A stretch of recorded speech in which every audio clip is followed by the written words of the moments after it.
Welcome to Notre Dame Stories. I'm your host, Andy Fuller. The American Rescue Plan, the latest pandemic stimulus, was signed into law earlier this month, and it was billed as a means to slash poverty. We discussed that proposition with Jim Sullivan, economist and co-founder of the Wilson-Sheehan Lab for Economic Opportunities.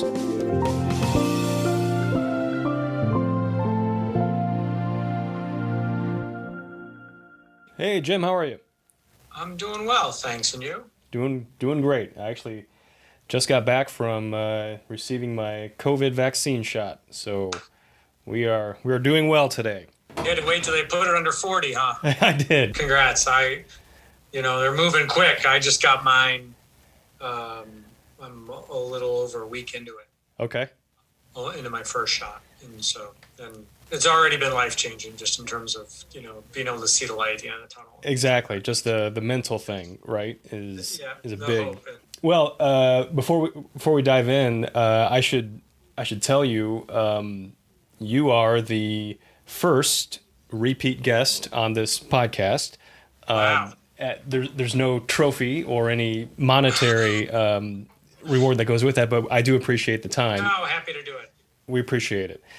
So the American Rescue Plan, last week, maybe a little before, a lot of Americans started receiving deposits into their bank accounts. And I think for a lot of folks, the stimulus checks were the most tangible or most recognizable, most familiar aspect of this bill. But this is a huge piece of legislation. And I wonder if we could start by maybe having you kind of list a couple of things, some of the big pieces that stood out to you that is now law of the land. So this is a massive piece of legislation that addresses a lot of different areas, but one big area that the American Rescue Plan Act addresses is family resources. So there are considerable dollars were transferred directly to, or will be transferred directly to U.S. households. And there's really three primary components of that. The most talked about are the stimulus payments. So this time around, it's $1,400 a person. So a married couple would get $2,800, and a married couple with two kids gets $5,600. And it's a one-time payment. That's on top of, stimulus payments that we received last March and at the very beginning of this year. The other component is these supplements to unemployment insurance. And these are particularly important that they target those who are not working, presumably because of the pandemic. And typically unemployment insurance covers about half of your pre-separation earnings. So if you get laid off because of COVID and you were making $1,600 a month, typical unemployment insurance would give you about $800 a month. And the supplements to unemployment insurance add an additional $300 a week. So that's a considerable boost, particularly for those at the bottom of the distribution. And then the third key component, which is new this time around, is the child tax credit. And we've had the child tax credit as part of our tax system for a long time. But there were some really important changes that occurred with the most recent legislation. One is that it was expanded. So now you get $3,000 for a child, $3,600 if that child's under 6. On top of that, they made it refundable, which means that if you have no tax liability, the federal government will write you a check. So if all the other tax credits and deductions for a low earning household brings their tax liability to zero, and they have one child under 6, they would get a check from the government of $3,600. Now, when you piece this all together, this is a lot of resources in a short period of time. Mm-hmm. Just to kind of give you a sense of scale here, if you take somebody who has lost their job, they're collecting unemployment insurance, and they get their stimulus payment next month, right?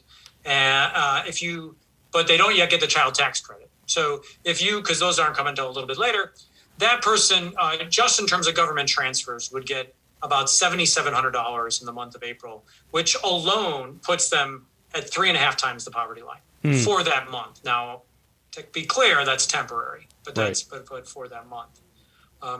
You go 1 month forward, they don't get the stimulus payment that month, but they do get the child tax credit payments that they're going to pay half of them in advance on a monthly basis. So if you take the child tax credit, unemployment insurance plus the supplement, that would get them to about 1.25 times the poverty line. So those resources are, again, at least temporarily, lifting a lot of low-income households above the poverty line. I want to come back to the child tax credit in a second. But first, Leo, the Lab for Economic Opportunity, you're in the business of assessing what works when it comes to poverty mitigation. A lot of folks have kind of touted this piece of legislation as something that will slash poverty in this country. And you walked me through a lot of the major provisions. I guess I would like to know, historically, has this kind of government spending worked in terms of poverty reduction, and do we know kind of for how long? A lot of these things are temporary, like you said, and I'm curious if we know maybe beyond this current moment what the impact may be. I would just say you're in CNN and other places with research that says, the last stimulus had some lasting impact, even if it's waned somewhat. So I'm curious what you make of this current legislation. Yeah, so the long historical view doesn't help us much because we've never really done anything like this. Right? In the past, the federal government has provided some modest stimulus payments, but nothing on the order of what we've done recently. But if we just look at recent history, we learn a lot about what these transfers are doing in terms of its impact on poverty. And if you go back to April of last year, we have the largest 1 month decline in employment on record. And what happened to poverty? It went down. And it went down just before the pandemic, so February of last year to June, by about 1.3 percentage points. In other words, more than 4 million individuals lifted out of poverty. Now, why was that the case? It's because of the original CARES Act stimulus payments and UI supplements and the like. So at least in the short run, those resources more than offset the loss in earnings. And what happens to poverty after that really tracks quite closely the way the government continued to distribute resources. So, for example, the unemployment supplements expired in July. And what we see every month in the latter half of 2020 is that poverty is rising. In fact, the increase in poverty in the second half of 2020 more than offsets the decline in poverty that we had early on as a result of the CARES Act. And so that poverty today is above where it was before the pandemic. The key point there is that what was happening to poverty was really driven by the government's response to the pandemic.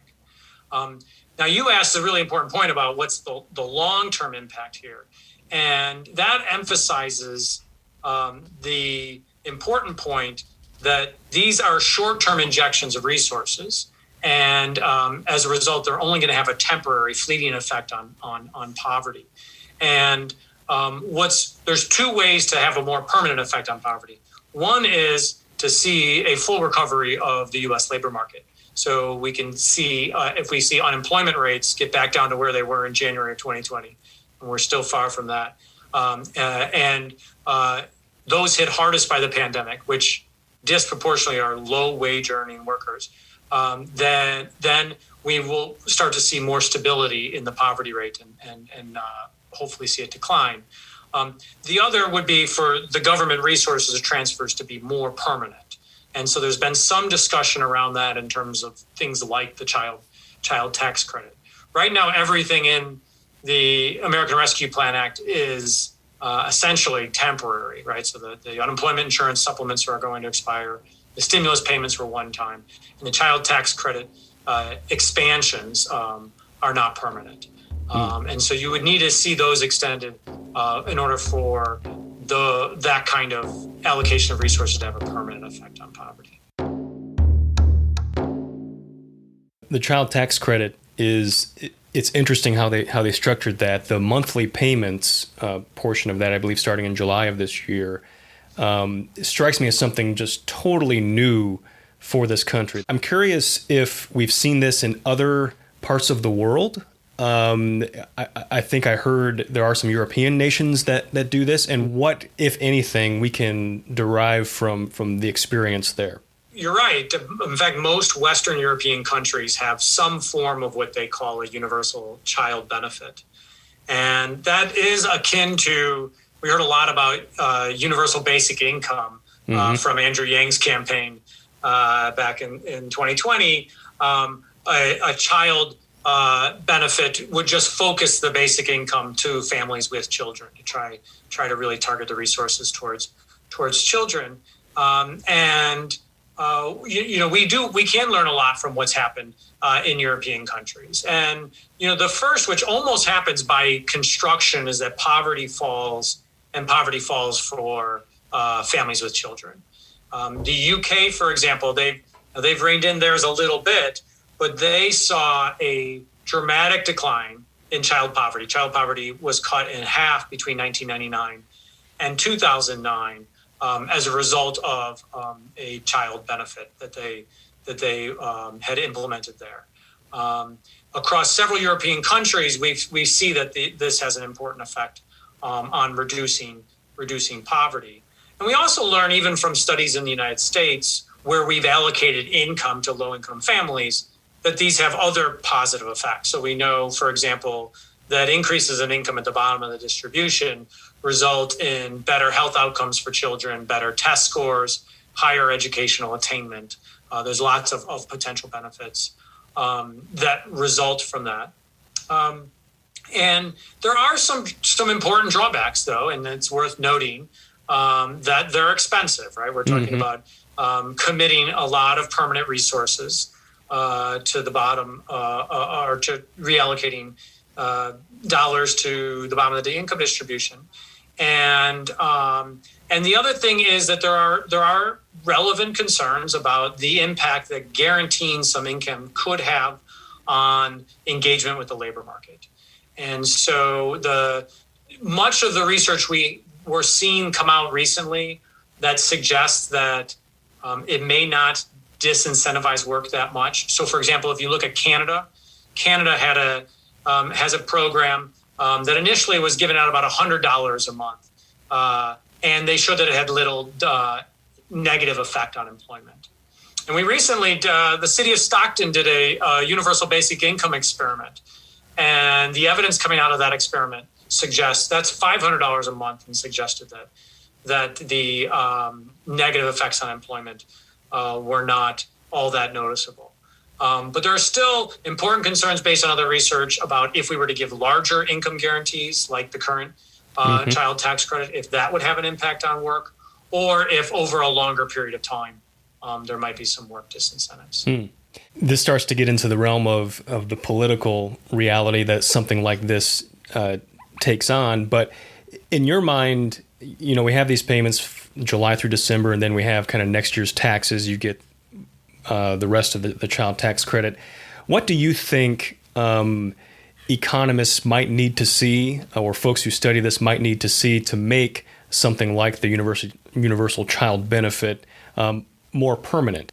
Yeah, so, one thing, in speaking a little bit to the politics, is that, Mitt Romney proposed essentially a child tax credit that would be permanent. And but he proposed it in the context of as a substitute for part of the social safety net. So let's get rid of our welfare program, TANF, and replace it with this. And there are some attractive features of that because it's not conditional. You don't lose the benefit when you work. So when you give a child tax credit, it's not until much higher incomes that you start to lose the value of the benefit, the higher is your earnings. In the case of of many social safety net programs that target the very bottom. As soon as they start working, they start to lose a lot of benefits, and the effective marginal tax rate can be over 100% for some of these families, and which is a pretty strong work disincentive. Mm-hmm. So there are some features like that would address concerns that economists might have about the negative incentives on employment. But I think that there's also what's driving a lot of this in the political space is, what do we think is the desired outcome in terms of employment for mothers, particularly when kids are young? When we were reforming welfare and redesigning programs to encourage people to go back, or single mothers predominantly, to go back to work, it was in most circles kind of taken as given that work was a good thing. Mm-hmm. And is that true for mothers of young children? Now, in many European countries, they would say, well, what we want to do is discourage work when the kids are young. And so I think a lot of the political debate hinges on, what do we really believe there? Do we believe that women of young children, particularly single moms, where there might not be an alternative childcare option, should they be working or when the kids are young or not? And that's going to drive a lot of the politics around this. But in terms of what the economists would like to see, I think, not too large of a disincentive on work. It would probably address some concerns that people have. But there's also going to be a concern about the tax bill there to pay for this, and what drag does that have on the economy? That if we increase tax rates, does that lead to reduced economic growth, which then could ultimately hurt the people that you're trying to benefit? And so I think those are kind of the key effects that social scientists and economists in particular might be watching as we're going to run this experiment, and you can bet there'll be a lot of research to see what happens in the short run. Yeah. You mentioned that the recovery won't be more final or more permanent until we reach the employment level we had prior to the pandemic. Do you think there were provisions in this bill that maybe could have done a little more to reach that level? Were there levers that maybe were left unpulled by the government? So this is a unique recession compared to the past. And the most unique thing about it is that we know its cause better than we've known the cause of any other recession, right? It is because of the pandemic. And as a result, we have a better diagnosis plan here for how to treat it, which is that we should address the pandemic. If we can get the coronavirus cases to be very low, to the health risks to be close to zero, that would go a long ways towards addressing the economic concerns that we have. And so that's really good news, but it also means that, what the government can do in terms of changing unemployment rates, right? You can subsidize some industry. So the airline industry has been clobbered, and there are a lot of costs associated with them, saying, laying off a large number of workers, or even some companies going bankrupt and there being some consolidation. There are strong economic arguments for perhaps smoothing over this economic shock by helping out certain industries like that. But ultimately, the key to improving the labor market is to get to a point where businesses can get back to work, right? So where restaurants can be packed again, and where people are comfortable flying and staying in hotels. And there's a lot of evidence that if we get to that point, the individuals are consumers and businesses are ready to get back to where things were. I mean, the stock market is already playing its hand. It certainly believes that things are going to look good going forward. And there's, a lot of evidence in terms of the way individuals are saving right now, with expectations that things are going to get better in the future, that I think are quite promising.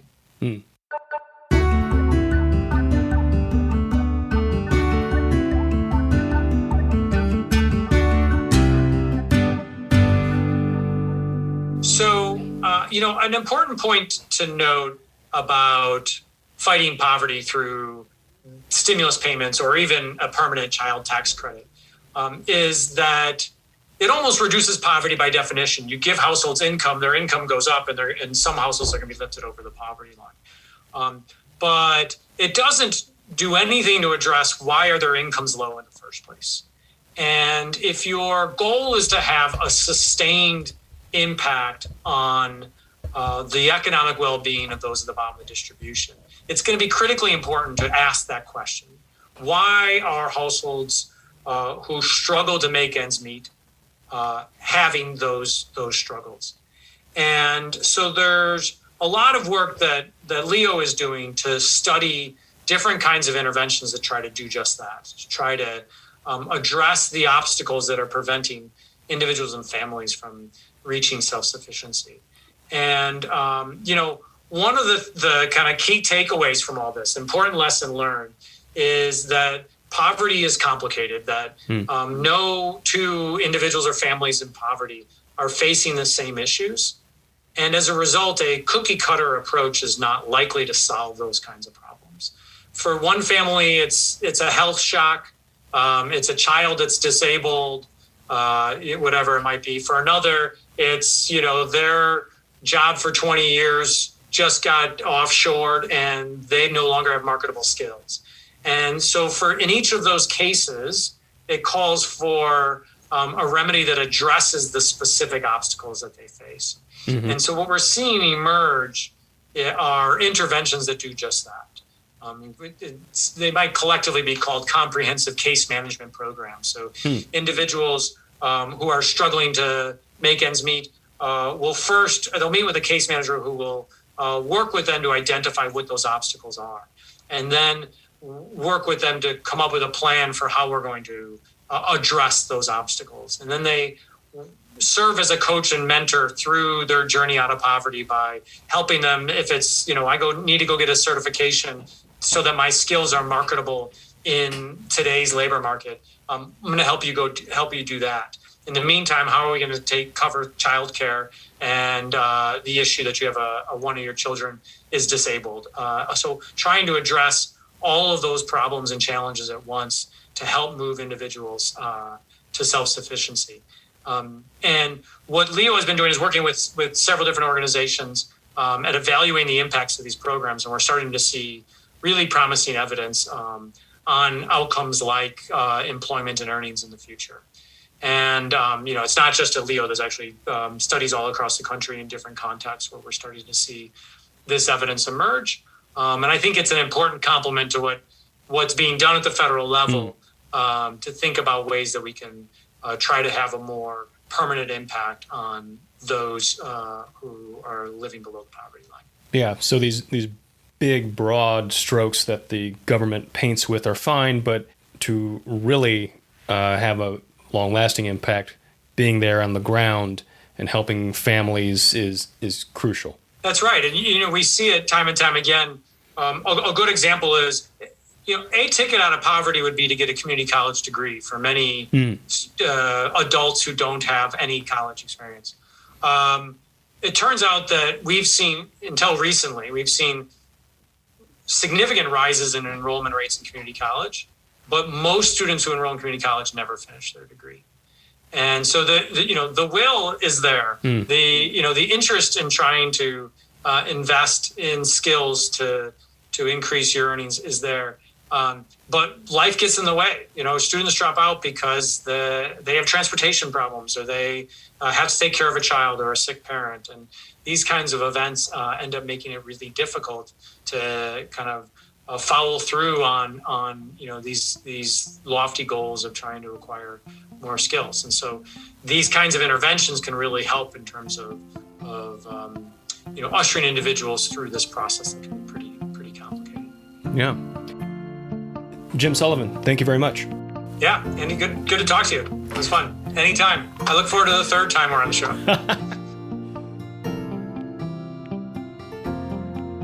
You've been listening to an episode of Notre Dame Stories, a collection of podcasts that showcases the life and work of the university.